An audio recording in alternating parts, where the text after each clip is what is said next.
Hi friends, ఈ వీడియోలో మనము తుమ్ము ఎందుకు వస్తుంది అనేది తెలుసుకుందాం. తుమ్మే కదా అని తేలిగ్గా తీసి పడేయలేం. ఎవరికి ఎప్పుడు తుమ్ము వస్తుందో ఎవరూ చెప్పలేరు.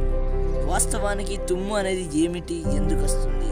ఈ సరదా ప్రశ్నకు సమాధానం ఇదిగో. ముఖం మీద ముఖ్య అవయవాల్లో కన్ను, ముక్కు, నోరు ఒకదానికొకటి సంబంధం అంతర్గతంగా కలిగి ఉంటాయి. ముక్కు యొక్క ముఖ్య వీధి గాలిలోని ధూళి కణాల్ని, ఇతర కాలుష్య సూక్ష్మ పదార్థాలని బాగా వడబోసి పరిశుభ్రమైన గాలి లోపలికి పంపి ఊపిరితిత్తులకు సహాయం చేయడం కదా. అయితే కొన్నిసార్లు ఎంత ఫిల్టర్ చేసినప్పటికీ మనం పీల్చే గాలిలో మనకనవసరమైనవి సరిపడినవి కణాలు ముక్కు ద్వారం గుండా లోపలికి దూరిపోతాయి. దీనికి ప్రతిచర్యగానే వెలువడుతుంది తుమ్ము. ఎంతో శక్తివంతంగా బయటికి దూసుకొచ్చే తుమ్ము అనే చర్యకు ప్రతిచర్యగా కళ్ళు వెంటనే మూసుకుంటాం మనం. మరో విషయం, కాలుష్యంగా ఉన్న ప్రదేశాల్లో, దుమ్ము దులిరేగే ప్రదేశాల్లో ఉండకండి.